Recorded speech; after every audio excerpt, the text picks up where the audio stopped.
5 seasons every believer must go through before God elevates them. Before God elevates a person, He never does it in a hurry.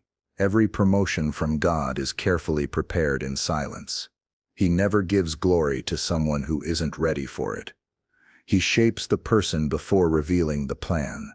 Every believer must walk through certain seasons, quiet but meaningful times, when God teaches us to trust, to endure, and to remain faithful. It's not because He's late, but because He's building strength inside us to carry what He's about to release. Joseph had to spend years in prison before standing in the palace. David had to live as a fugitive before wearing the crown. Even Jesus spent 30 hidden years before stepping into His public ministry.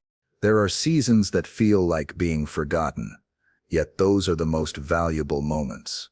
When God is engraving His image deep within our hearts. Everyone God has ever used powerfully has gone through those hidden years of preparation. Today let's look at the 5 seasons every believer must go through before God lifts them to the place He has prepared. Part 1. The season of isolation. Isolation is not punishment. It is preparation. When God pulls you away from the familiar crowd, He is not reducing your life. He is refining it. The noise goes down, the pace slows, and what remains is you and God face to face. In this season, He rearranges your priorities, trims your attachments, and teaches you the rare art of being satisfied in Him alone. You do not lose your value in isolation. You discover it. You do not lose your voice. You learn to hear His. Think of Joseph. The robe of favor did not train him for the palace. The quiet ache of hidden years did. In the prison, with no stage and no audience, he learned to interpret dreams without seeking applause, to serve faithfully without a spotlight, to honor God when honor did not seem to pay. Isolation removed the noise, so his calling could come into focus. David's harp sounded sweetest when no one was clapping. The meadows and caves, not the courtyards, taught him to lean on God's strength, to fight lions and bears in secret before facing a giant in public. What looks like a step back is often the runway for what God will do next. Isolation exposes the scaffolding we have leaned on for too long. Titles, likes, affirmations, crowded calendars, borrowed identities, all of it falls silent. At first, the quiet feels like loss. Then it becomes a classroom. You begin to notice patterns in your heart that busyness had hidden. Impatience, masked as productivity. People-pleasing, dressed up as kindness. Fear of rejection, disguised as humility. In the stillness, you finally name them, confess them, and let them go. The Father is not shaming you. He is shaping you. He is removing what cannot carry the weight of where He is taking you. In isolation, prayer shifts from reports to relationship. You stop performing prayers and start pouring them. You tell God the truth about your frustration, your questions, your hopes you hardly dare to admit. You sit longer. You rush less. Scripture is no longer a checklist. It becomes bread. A single line speaks louder than 1,000 lectures. Your journal gains tears and clarity.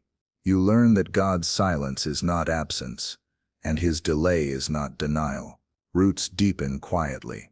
Character hardens like steel in a hidden forge.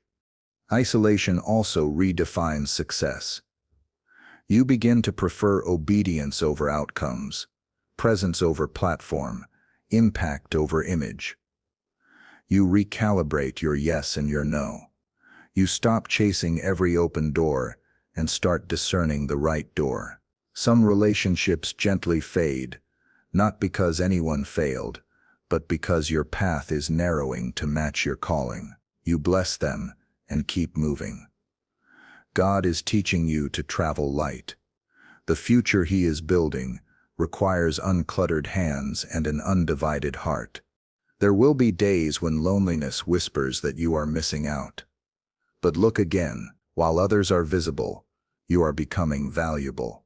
While they gather attention, you gather authority. While some collect moments, you are collecting oil. The secret place becomes your true address. Your identity stops fluctuating with feedback. You realize that applause is lovely but cannot heal. Opportunities are useful but cannot anchor.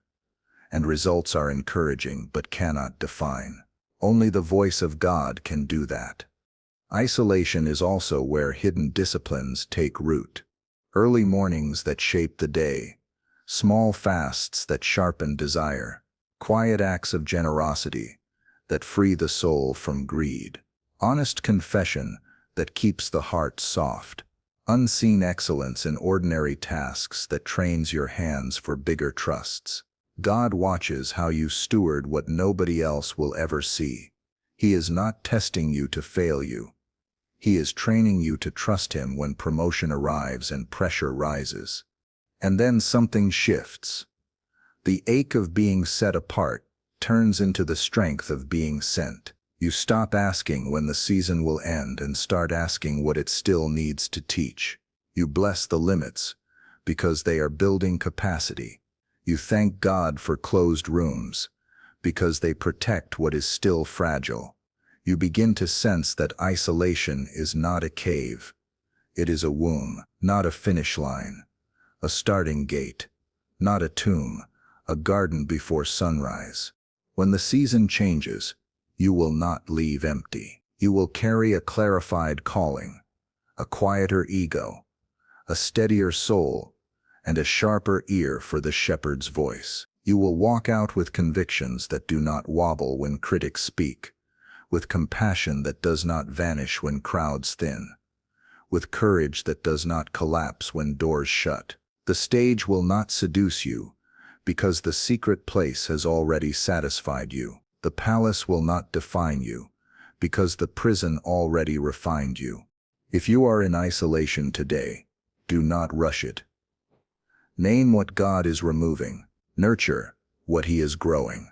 Keep your rhythm of prayer, your small obediences, your clean motives. Bless the hiddenness. Receive the trimming. Let the roots go deep.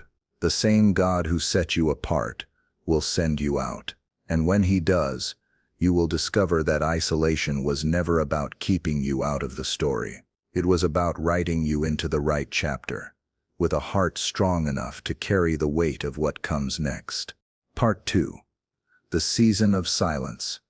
The silence of God is one of the hardest classrooms a believer will ever enter. It is where prayers seem to rise but never return, where the heavens feel closed, and where faith has to learn how to stand without feelings. Yet silence is not the absence of God. It is the language He uses to deepen trust. When He stops speaking, He is often strengthening your ability to listen. In earlier seasons, we rely on signs, confirmations, and emotions to guide us. But in the season of silence, all of that is stripped away. God is teaching us to walk by conviction, not comfort. It is like a father walking a child who has learned to stand. He lets go, not to abandon, but to help the child discover balance. The silence of God does not mean He is far away. It means He is trusting you to walk on the foundation He already built in you. Job experienced this when heaven felt deaf to his cries. The prophet Jeremiah wrestled with it when his words seemed powerless against a stubborn nation. David sang through it in the Psalms. How long, O Lord, will you hide your face from me? Each discovered the same truth. God may be quiet, but He is never still. While we see no movement, He is building roots. While we hear no sound, He is rearranging the unseen. Silence is not a pause in His plan. It is progress in disguise. This season confronts our desire for control. We pray, and the answer does not come on our timeline. We fast, but the breakthrough delays. We obey, and doors stay closed. Every impulse wants to push harder, talk louder, do more, but the Spirit whispers, "Be still." In the silence, striving dies. We begin to realize that faith is not proven by noise or activity, but by trust when nothing changes. Patience becomes worship. Waiting becomes warfare. In this quiet, Scripture comes alive in a new way. Verses that once felt familiar suddenly speak with weight. They that wait upon the Lord shall renew their strength. You notice the order. Renewal follows waiting. Strength does not come before silence. It is born from it. The waiting seasons teach endurance that applause never could. They prove whether we love God for who He is, or only for what He gives. The silence also exposes what voices we have allowed too close. When God's voice seems hidden, the noise of others becomes louder. Opinions, criticism, fear, doubt. This is where discernment is trained. We learn to sift through the static, to find the whisper of truth in the middle of confusion. The believer who can stay anchored when God seems silent becomes unshakable when God speaks again. Sometimes the silence feels cruel. You replay your mistakes, wonder if you have been disqualified, or fear that God changed His mind about you. But the silence of heaven is never a rejection. It is a refinement. He is stretching your faith, not severing it. You are learning that His presence is bigger than His words. You are growing roots that will hold when the next storm comes. And then, almost imperceptibly, something shifts. A verse pierces your heart differently. A door opens quietly. A sense of peace returns. It is not dramatic, but it is unmistakable. You realize He was there the whole time, closer than you thought, working in ways that words could not capture. The silence was not empty. It was sacred. It was the sound of God building strength under the surface. If you are in a silent season right now, resist the urge to fill it. Do not run from it or numb it. Sit with it. Let it do its work. Keep showing up in prayer even when it feels dry. Keep reading the Word even when it feels dull. Keep trusting the character of God when you cannot trace the hand of God. The silence will not last forever, but what it produces in you will. When God speaks again, you will not just hear His voice, you will recognize His heart. Part 3. The season of testing. Every believer who walks with God long enough will face a season where faith is tested, motives are revealed, and the heart is refined by fire. This is the stage where words of faith are weighed by the actions that follow them. It is not punishment. It is preparation for trust at a higher level. God never tests to destroy. He tests to strengthen what He intends to use. Abraham lived through this when God asked him to place his only son, the child of promise, on the altar. The command made no sense, but faith often grows in places where reason runs out. God was not after Isaac. He was after Abraham's heart. The test revealed that Abraham loved the giver more than the gift. That is the essence of every divine test. What matters most to you, and will you surrender it if God asks? Testing seasons strip away illusions of control. We can no longer rely on comfort, plans, or logic to keep us steady. Life stops following formulas. Prayers that used to bring quick answers now bring silence. Doors that used to open easily now require perseverance. Every part of us that depends on predictability starts to break. That breaking is holy. It is the process of exchanging self-reliance for surrender. It hurts, but it heals in deeper ways than blessing ever could.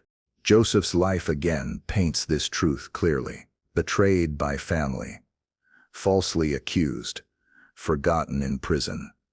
Every test had purpose. Each disappointment carved humility into his spirit. Each delay grew his discernment. Each injustice trained his heart to steward power without bitterness. By the time he stood before Pharaoh, he no longer needed to prove himself. The test had already proven him. The season of testing often comes wrapped in loss. People leave. Resources dry up. Plans collapse. Yet these moments reveal where our confidence truly rests. When comfort is gone, what remains? When approval fades, who are we still willing to be? The furnace of affliction exposes our foundation. If it was built on circumstances, it crumbles. If it was built on Christ, it stands. Tests are not sent to expose your weakness to God. He already knows it, but to reveal to you how strong His grace in you really is. In testing, the enemy whispers that God has abandoned you, but the truth is the opposite. God trusts you enough to allow your faith to be proven genuine. A teacher does not give exams to strangers, only to students ready for promotion. The fact that you are being tested is evidence that heaven sees potential in you. What feels like failure might be God's way of removing false confidence. What feels like delay might be His way of protecting your destiny from premature exposure. Testing also refines how we respond under pressure. It reveals whether our obedience depends on reward. It teaches endurance when no one is watching, integrity when compromise looks easier, and gratitude when nothing goes our way. It shows whether worship is our lifestyle or just our reaction to blessings. The believer who worships through testing becomes a weapon in God's hand. They are no longer led by mood, but by mission. In these moments, prayer becomes more honest. You stop pretending you are fine. You cry, you question, you wrestle. Yet even in the wrestling, you refuse to walk away.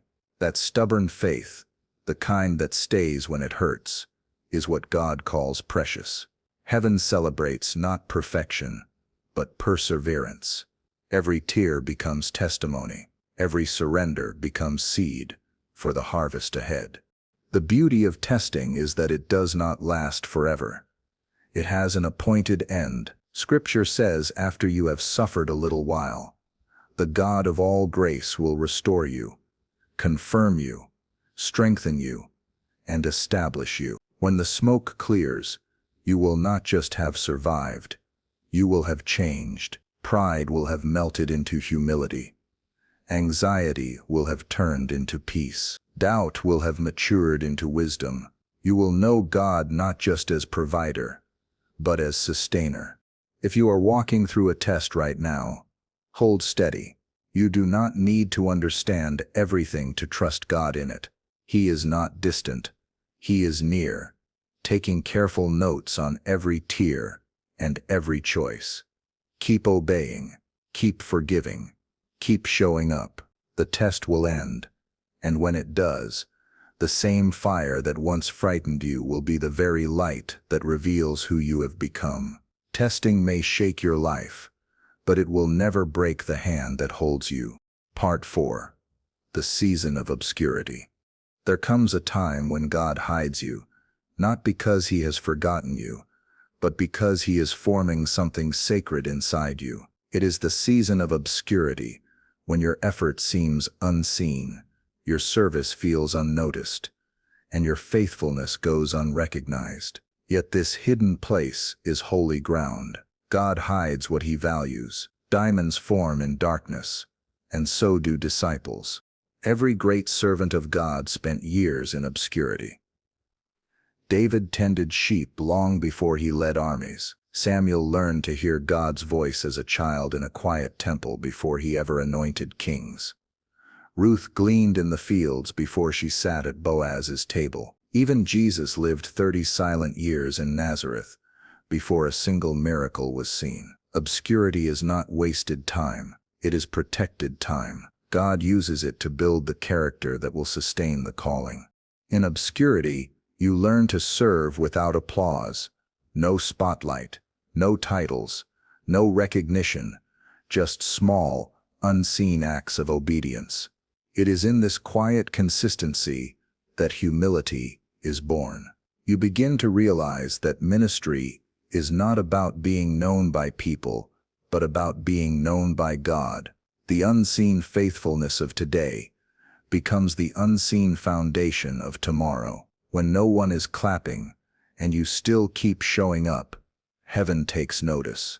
This season can feel frustrating because our culture celebrates visibility. Everything pushes you to be seen, to prove, to post, to measure worth by response. But God measures worth differently. While the world values exposure, He values endurance. While the world rewards noise, He rewards faithfulness. In obscurity, God detoxes you from performance. He removes the addiction to approval. He teaches you to be content when nobody is watching, because His eyes never look away. It is also in obscurity that your motives are purified. You begin to ask, would I still serve if no one ever thanked me? Would I still give if no one ever saw? The heart answers honestly in the hidden place. Some dreams may fade, not because they were wrong, but because they were rooted in ego, not purpose. God is pruning ambitions that would have destroyed you later. What survives the pruning will be pure, powerful, and permanent. This hidden season is also where skills are sharpened quietly. David's harp was tuned in solitude, not on stage. Ruth's diligence was refined in the ordinary rhythm of gathering grain. God trains you through the everyday, in jobs that feel too small, in tasks that seem beneath you, in responsibilities no one celebrates. Each is a classroom for greater trust. Every act of obedience is a seed of credibility. By the time visibility comes, excellence will be instinct. In obscurity, God often places you under leaders who do not fully see your potential. That is not rejection, it is restraint. He is teaching you to honor authority even when it does not acknowledge you. He is forming patience where pride wants to rush. Submission becomes your strength. When you can serve under another person's vision without bitterness, you prove ready for your own. There will be days when obscurity feels endless.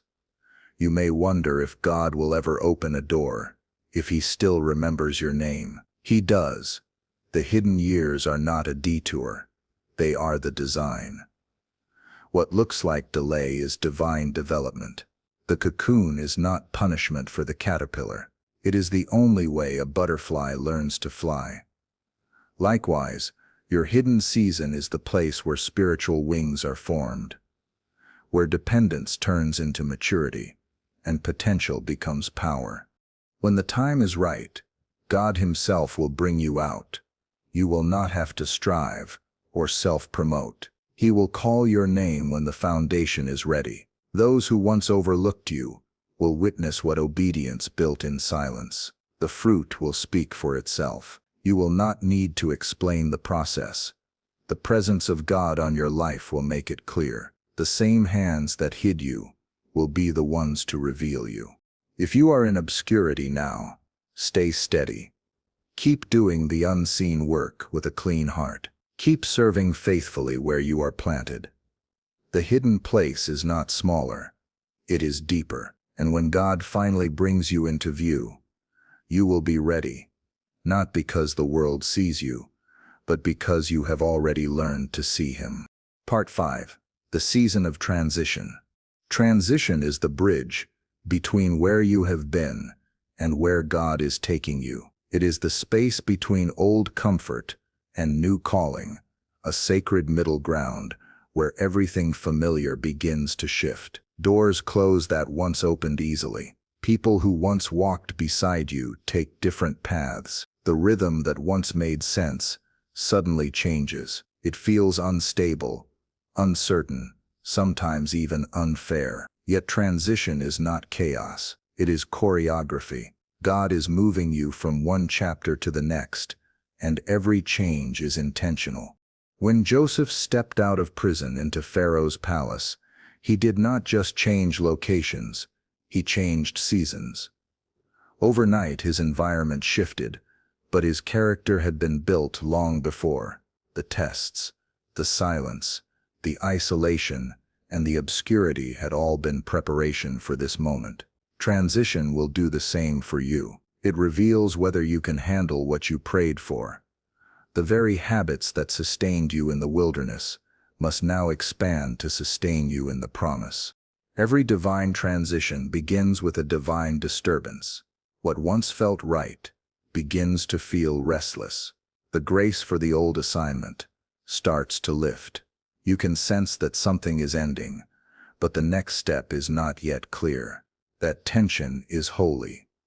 It means God is stirring movement inside you. He is calling you out of what is comfortable, so you can grow into what is greater. If you ignore that nudge, you risk settling in a place meant only for passing through. Transition exposes our attachment to the familiar. We say we trust God, but we often want Him to change our circumstances without changing us. He rarely does that. In transition, God deals with the inner patterns that cannot go with you to the next level. Old fears, unhealed wounds, limiting beliefs, pride, disguised as confidence. What you refuse to release will weigh you down. The very thing you cling to might be the thing holding you back. Look at Moses. He had to leave the wilderness, where he found safety, to confront the Pharaoh he feared.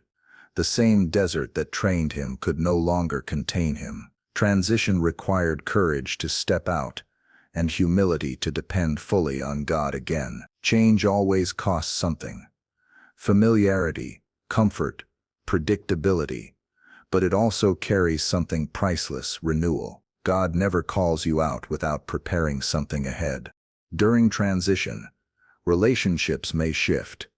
Some people who were essential in one season may not be assigned to the next. This is not betrayal. It is realignment.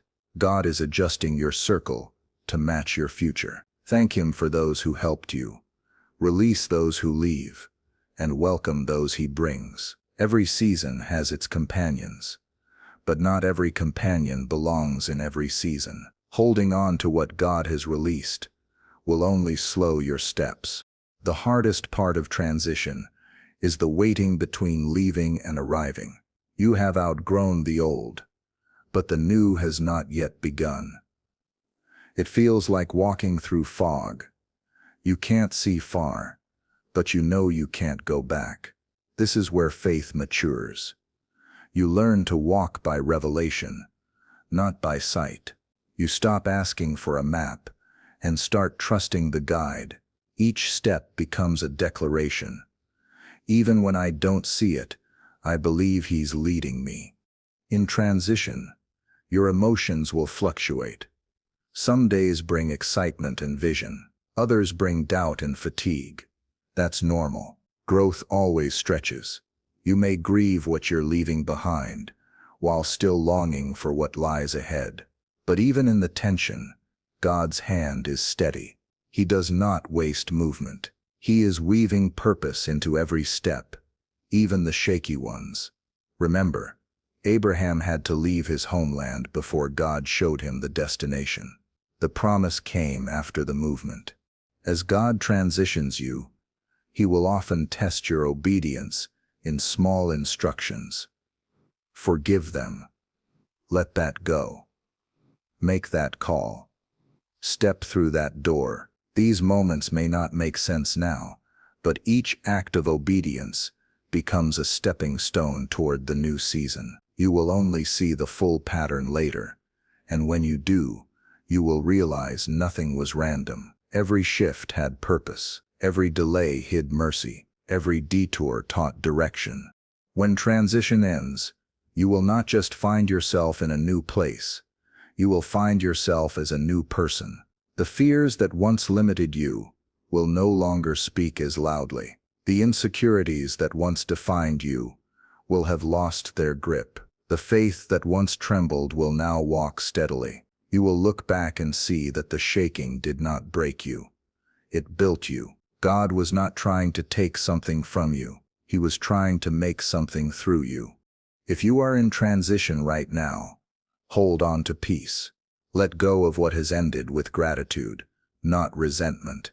Keep your eyes forward, not backward.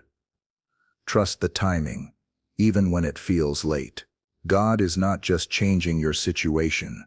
He is changing your position. The shift you feel is not the end of stability. It is the beginning of destiny. The same God who started the journey will be faithful to finish it, one obedient step at a time. Conclusion. Every believer who walks closely with God will, at some point, travel through these 5 seasons: isolation, silence, testing, obscurity, and transition. Each one feels different, but all share the same purpose: transformation. God is not trying to break you down. He is building you up from the inside out. Before He lifts a person in public, He strengthens them in private. Before He gives influence, He develops integrity. Before He releases the promise, He refines the person who will carry it. If you look back on your journey, you will see that none of it was wasted. The lonely nights taught you to lean on His presence. The silence taught you to hear His whisper. The testing purified your motives. The obscurity deepened your humility. The transitions trained your faith to walk without fear. Everything you have endured has been a tool in His hands, shaping your soul to match the weight of His calling. Promotion in God's kingdom is never just about position. It is about preparation. He is far more concerned with who you are becoming than what you are achieving. The world celebrates results, but heaven celebrates resilience. When you stay faithful through seasons you do not understand, you are declaring to all creation that your trust is not conditional. It is covenantal. You are saying, "Though He slay me, yet will I trust Him." And that kind of faith moves heaven. There will come a day when all the waiting, the refining, and the pruning will make sense. You will stand where He always meant you to be, and you will realize that every closed door, every tear, every delay was not punishment, but preparation. You will see that the same God who was silent in your suffering was singing over you in secret. The process was not random. It was redemptive. So if you find yourself in one of these seasons right now, maybe the silence feels endless, the testing too heavy, or the isolation too long, take heart. God has not forgotten you. He is closer than you think, working beneath the surface in ways your eyes cannot see. Stay faithful. Keep praying. Keep serving. Keep trusting His character, even when you cannot see His plan. Because when the appointed time comes, God will lift you. And when He does, you will rise not as the same person who entered these seasons, but as someone wiser, humbler, stronger, and ready. You will no longer just believe in God, you will know Him. And that is the greatest elevation of all.